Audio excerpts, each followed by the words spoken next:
तो गाइस आज हम लेप्लास ट्रांसफॉर्मेशन पढ़ने जा रहे हैं। तो लेप्लास ट्रांसफॉर्मेशन जो है मैथमेटिक्स सेकंड से बिलोंग करता है, जैसे आप लोग जानते होंगे। तो लेप्लास ट्रांसफॉर्मेशन पढ़ने के बाद ये लेक्चर्स पढ़ने के बाद आपका कॉन्सेप्ट पूरा क्लियर हो जाएगा 100%। चाहे कोई भी क्वेश्चन क्यों ना हो, आप आराम से कर सकते हैं।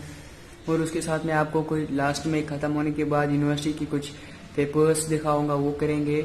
और कुछ फॉर्मूले साथ में बताऊंगा, लिस्ट ऑफ फॉर्मूला वो आप साथ में रखोगे, वो आप देख लोगे तो आपका लेप्लास ट्रांसफॉर्मेशन बहुत इजी होने वाला है। तो चलो हम अपना वीडियो स्टार्ट कर लेते हैं। तो मैंने यहाँ पे थोड़ा सा लिख के रखा हुआ है। वो इसलिए कि मैंने यूट्यूब वीडियो स्टार्ट किया हुआ था तो बीच में थोड़ा प्रॉब्लम हो गया, तो इसीलिए आधा लिख के फिर स्टार्ट करना पड़ा है। तो डेफिनेशन में लेप्लास ट्रांसफॉर्मेशन पढ़ेंगे हम। डेफिनेशन देखते हैं। डेफिनेशन में क्या बोलता है, let f of t be a function, यानी कि एफ ऑफ टी जो है वो कोई भी फंक्शन हो defined for T greater than 0। जो हमारा टी है वो हमेशा ग्रेटर देन 0 होना चाहिए, ठीक है।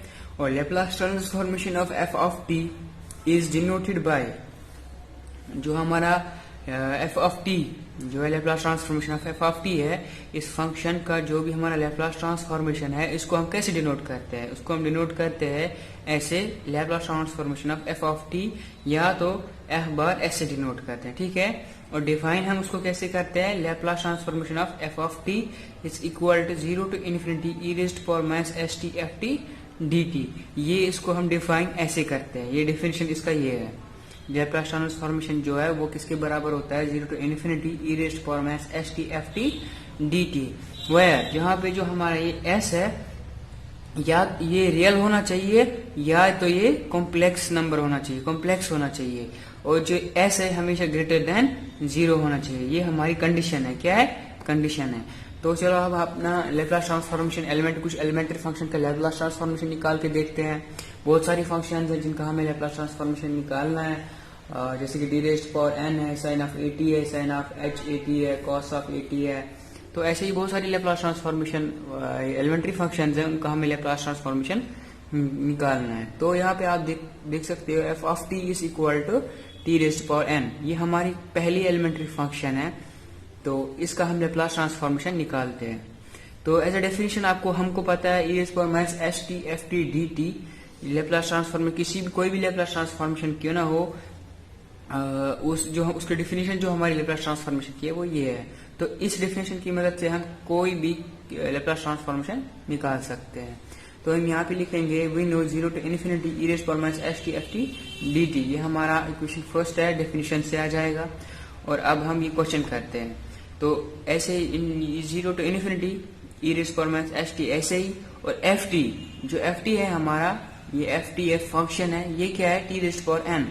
तो एफ टी के बदले हमको लिखना है t raised power n d t. तो यहाँ पे जो हमारा एस टी है, e raised power minus s t, तो यहाँ पे हम एस टी को पुट कर देंगे एक्स को, ठीक है। और जो हमारा टी है वो आएगा बराबर एक्स डिवाइडेड बाई एस। तो यहाँ पे एस टी के बदले हम एक्स लिखेंगे, टी के बदले एक्स बाई एस लिखेंगे। और जो सिमिलरली जो हमारा s d t is equal to d x होगा, क्योंकि s t is equal to x और s d t is equal to d x. तो यहाँ पे हमारा डी टी का वैल्यू आ जाएगा डी एक्स अपॉन एस। तो आप यहाँ पे देख लीजिए कैसा, 0 to infinity e raised to power minus, तो यहाँ पे एस टी है, तो एस टी के बदले हम क्या लिख सकते हैं, एक्स लिख सकते हैं सिंपली। और ये टी रेज्ड पावर एन है, तो टी के बदले हम क्या लिख सकते हैं, x by s whole raised power n ऐसे ही। और डी टी के बदले लिखेंगे डी एक्स बाय एस, ठीक है। यहां तक तो आपको समझ में आ ही गया होगा। उसके बाद integration from 0 to infinity e raised power minus x raised to power n, ठीक है। ये एन इसको हम पावर दे देंगे, और ये जो एन है इसका मतलब है जो ये एन पावर एक्स को भी है, ये एन पावर एस को भी है, तो एस को भी दे देते हैं। लेकिन यहाँ पे हमारे इसके साथ एक और एस है, तो इसको हम लिख सकते हैं s raised to power n plus 1। आपको समझ में आया कैसे, एस और एस, यानी कि s raised power n plus 1, ठीक है। और डी एक्स ऐसे ही।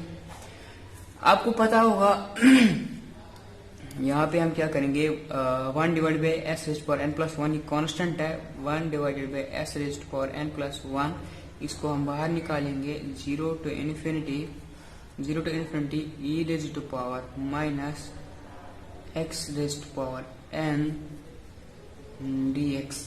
देखो यहाँ पे हमारा एक्स रेज्ड पावर एन, अगर हम इसको +1 और -1 करें, +1 और -1 करेंगे तो कोई फर्क पड़ने वाला नहीं है, +1 -1 कैंसिल होके एक्स रेज्ड पावर एन ही आ जाएगा। ऐसे मैंने क्यों किया, क्योंकि ये जो सारा ये वाली टर्म जो है हमारी, ये गामा फंक्शन बन गई। क्या बन गई? Gamma function. गामा फंक्शन क्या होती है? गामा फंक्शन ये होता है गामा n+1, ये बराबर होता है 0 to infinity e raise power minus x raise power n+1 -1 dx। ठीक है, तो जो ये वाली टर्म होती है ये गामा फंक्शन होती है। ठीक है, तो ये n+1 के बराबर होती है। तो हम क्या लिख सकते हैं? हम लिख सकते हैं यहाँ पे gamma n+1 divided by S n+1। तो ये हमारा इसका लेप्लास ट्रांसफॉर्मेशन आ गया, जो इन Laplace transformation of t raised power n। तो हम ऐसे लिख सकते हैं Laplace transformation of t raised power n is equal to this. वो Laplace transformation of t raised power n का लेप्लास ट्रांसफॉर्मेशन हमें ये आ गया। लेकिन जो हमारा n इज ग्रेटर देन -1, जो हमारा n है वो हमेशा ग्रेटर देन -1 होना चाहिए और फ्रैक्शन होना चाहिए। देखो क्यों, अगर यहाँ पे n ग्रेटर देन -1 है, ठीक है, अगर यहाँ पे हम -1 देते हैं, मतलब ग्रेटर देन -1 होना चाहिए, -1 भी नहीं होना चाहिए। अगर हम -1 दे देते हैं तो -1 + 1 है, तो फिर सारा फंक्शन 0 हो जाएगा। तो उसकी वजह से हमको यहाँ पे जो है -1 से ग्रेटर, n का वैल्यू हमेशा -1 से ग्रेटर होना चाहिए या फ्रैक्शंस में होना चाहिए। ठीक है, अगर फ्रैक्शन में होगा तो गामा फंक्शन की वजह से हम निकाल सकते हैं। और हाँ, यहाँ पे जो हम एक और स्टेप और साइड में आपको दिखाता हूँ, और Laplace transformation of t raised to power n is equal to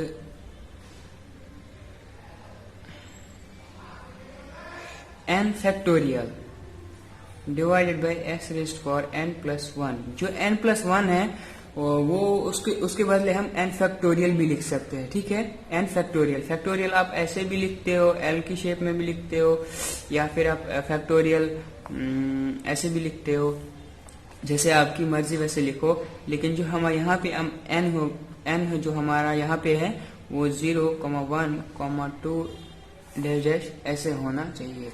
तो ये हमारा जो लेप्लास ट्रांसफॉर्मेशन है, पहली टी रेज्ड पावर n का पहली एलिमेंट्री फंक्शन का हमारा लेप्लास ट्रांसफॉर्मेशन ये रहा। तो ये आपको समझ में आ गया होगा, बहुत ही सिंपल है। फिर से मैं एक बार आपको समझा देता हूँ। पहले डेफिनेशन आप देख लो। डेफिनेशन में हम क्या कहते हैं, कोई भी फंक्शन हो f ऑफ टी हमेशा ग्रेटर देन 0 होना चाहिए। उसको हम डिनोट कैसे करते हैं लेप्लास ट्रांसफॉर्मेशन को? एल एफ ऑफ टी, कोई भी फंक्शन है उसका लेप्लास ट्रांसफॉर्मेशन इसके बराबर होता है 0 to infinity e raise power minus h t f t d t. ठीक है, और ऐसे हमेशा ग्रेटर देन 0 होना चाहिए और रियल और कॉम्प्लेक्स। ठीक है, रियल और कॉम्प्लेक्स, 0 का ग्रेटर होगा तो रियल और कॉम्प्लेक्स होना चाहिए। ठीक है, तो Laplace transformation of elementary function, बहुत सारी एलिमेंट्री फंक्शन है जो हम करेंगे ऐसा ऐसा। पहली वाली फंक्शन जो हमने ली है टी रेज़ पावर एन। ठीक है, तो from definition we know integration from 0 to infinity e raise power minus h t f t d t, ये हमारे पास इसका डेफिनेशन से हम ले लिया ये। तो उसके बाद हम यहाँ पे क्या करेंगे, ऐसे इसको अप्लाई करेंगे यहाँ पे 0 to infinity e raise power minus h t f t के जगह पे हम क्या लिखेंगे टी रेज़्ड पावर एन और डी टी। ऐसे ही 0 इंटीग्रेशन ऑफ 0 टू इन्फिनिटी, ऐसे ही ई रेज़्ड पावर माइनस, ऐसे ही एस टी के हम पुट करेंगे s t is equal to x, तो एस टी के बदले हम एक्स लिख सकते हैं और t is equal to x by S, t के बदले हम एक्स बाई एस लिख सकते हैं। टी भी आ गया, एस टी भी आ गया और डी टी बच गया, तो s d t is equal to d x, d t is equal to d x by s, तो डी टी के बदले हम डी एक्स बाई एस लिख सकते हैं। तो हमारी तीनों टर्म आ गई है, तो इनको हम पुट करते हैं यहाँ पे। तो एस टी के बदले हम एक्स लिख सकते हैं और टी के बदले हम एक्स बाई एस लिख सकते हैं, पावर अपना ऐसा ही, डी टी के बदले हम डी एक्स बाई एस लिखेंगे। Integration 0 to infinity e raise power minus x raise to power n, और यहाँ पे भी है एस को रेज टू पावर एन, लेकिन एक और एस है तो +1 लिखेंगे dx। S raise power n +1 बाहर निकालेंगे क्योंकि कांस्टेंट है। Integration of e raise power minus x raise power n बचेगा, हम इसको करेंगे +1 -1 dx, क्योंकि ये गामा फंक्शन बनेगी और गामा फंक्शन ये किसके बराबर होता है n+1, यानी कि ये सारा जो है ये n+1 के बराबर होता है। गामा फंक्शन इसी को बोलते हैं। तो n+1 और डिवाइड में आ जाएगा अपना, ये बोलिए पूरा इंटीग्रेशन को लेके गामा फंक्शन के बराबर होता है। तो यहाँ पे आएगा n+1 divided by s raise power n+1। ये भी लिख सकते हो आप इसका लैप्लास ट्रांसफॉर्मेशन, और n+1 के बदले n factorial divide by s raise power n+1 भी लिख सकते हो। ठीक है, तो इसके बाद हमारी जो दूसरी एलिमेंट्री फंक्शन है तो उसको कर लेते हैं हम। दूसरा एलिमेंट्री फंक्शन है हमारा f of t is equal to e raise power at। बहुत इजी है, बहुत आसान है, बस आपको अपना माइंड ओपन रखना है। तो देखिए हम इसको कैसे करते हैं। Solve Laplace transformation of e raised power at, ये होता है बराबर 0 to इन्फिनिटी, हाँ किसके बराबर होता है e raised power minus st, e raised power minus st लिखा हमने। फिर f ऑफ t क्या है e raised power at। यहाँ पे क्या करना है आपको, हमको पता है formula 0 to infinity e raise power minus f t d t, e raise power f t d t, e raise power minus s t. ऐसे ही एफ टी के बदले हमको ये वाली फंक्शन लिखनी है यहाँ पे एफ टी और फिर डी टी। कोई प्रॉब्लम? चलो ठीक है। तो उसके बाद इंटीग्रेशन 0 to इन्फिनिटी ऐसे ही आएगा। तो e raise to power e raise power, अगर हम माइनस टी यहाँ पे कॉमन निकालेंगे, माइनस टी अंदर क्या क्या बचेगा, सॉरी पावर में ऊपर क्या बचेगा, ऊपर बचेगा एस माइनस ए। देखो माइनस यहाँ पे टी और यहाँ पे टी कॉमन निकालेगा, टी को कॉमन निकालेंगे और अंदर क्या बचेगा एस माइनस ए, ठीक है, इंटू डी टी। तो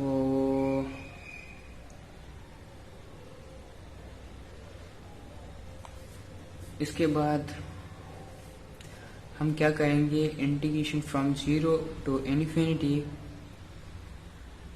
इसकी सीधा हम यहाँ पे लिमिट्स दे देते हैं। नहीं चलो ठीक है, यहाँ पे ये आ जाएगा e raise to power minus t s minus a d t. ठीक है, अब हम क्या करते हैं, यहाँ पे लिमिट्स दे देते हैं। ठीक है, limits e minus t s minus a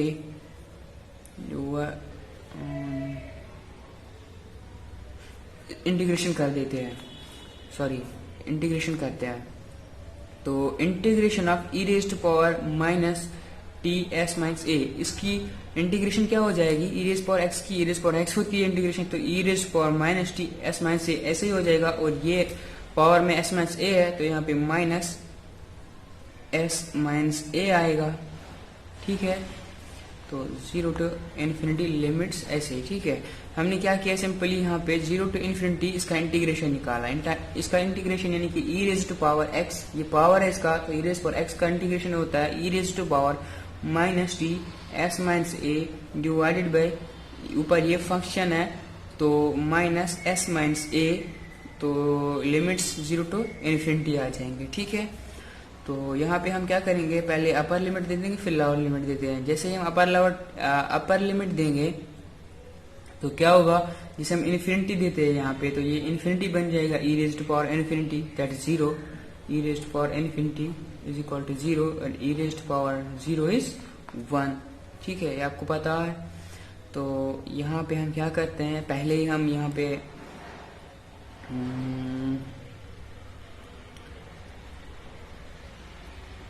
constant term को बाहर निकाल देते हैं, माइनस एस माइनस ए।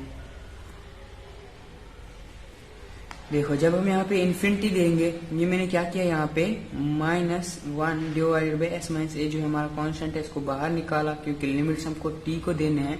तो यहाँ जब हम t infinity upper limit infinity t को देंगे तो ये हमारा टर्म जो है 0 बन जाएगी, और माइनस लोअर लिमिट जब हम इसको 0 देंगे तो e रेज़ पावर 0 बनेगा, तो 1 बनेगा, मतलब e रेज़ पावर 0 बनेगा ये, क्योंकि जब हम लोअर लिमिट देंगे, लोअर लिमिट हमारा 0 है, यहाँ पे t की जगह 0 रखेंगे तो ये e रेज़ पावर 0 होगा, e रेज़ पावर 0 इज 1। आई समझ? तो इसके बाद ये -1 और ये -1 ये प्लस हो जाएगा, तो ये हमारा इक्वल किसके आएगा 1 divided by s minus a, 1 divide by s minus a। तो हमारा Laplace transformation of e rays power at किसके बराबर आया 1 divided by s minus a। तो ये दूसरी फंक्शन का हमारा लेप्लास ट्रांसफॉर्मेशन आ गया। ठीक है, तो ऐसे ही गाइस हम बहुत सारे एलिमेंट्री फंक्शंस हैं हमारे पास, उनका लेप्लास ट्रांसफॉर्मेशन निकाल सकते हैं। खाली आपको क्या करना है, आपको डेफिनेशन समझनी है। डेफिनेशन समझने के बाद आपको थोड़ा बहुत इंटीग्रेशन आना चाहिए, जो आपने 12th में पढ़ा होगा 12th में। तो अक्सर में क्या प्रॉब्लम हो जाता है यहाँ पे आके कि हमने 11th 12th में लेप्लास ट्रांसफॉर्मेशन नहीं पढ़ा होता है, तो इसलिए प्रॉब्लम होता है। तो मैं आपको ये गारंटी देता हूँ, ये कॉन्सेप्ट यहाँ पे पढ़ने के बाद, लेक्चर्स पढ़ने के बाद आपको कोई भी क्वेश्चन क्यों ना हो लेप्लास ट्रांसफॉर्मेशन से, आपको इजीली कर सकते हो। तो इस वीडियो में मैंने ये 2 एलिमेंट्री फंक्शंस का बताया। नेक्स्ट लेक्चर में हम और एलिमेंट्री फंक्शंस करेंगे, ज़्यादा से ज़्यादा एलिमेंट्री फंक्शंस करेंगे। हमारा पहला वीडियो था, आज मैंने पहला वीडियो डाला है अपने पहली चैनल पे, मैं स्टार्ट की थी, अब पहला वीडियो डाल रहा हूँ चैनल पे। तो आप सबसे रिक्वेस्ट है कि वीडियो देखने के बाद लाइक और शेयर सब्सक्राइब करना मत भूलना, क्योंकि हम बहुत मेहनत से आपके लिए वीडियो बनाते हैं। तो आप भी लाइक और शेयर सब्सक्राइब करना मत भूलिए। तो मिलते हैं आपसे नेक्स्ट वीडियो में।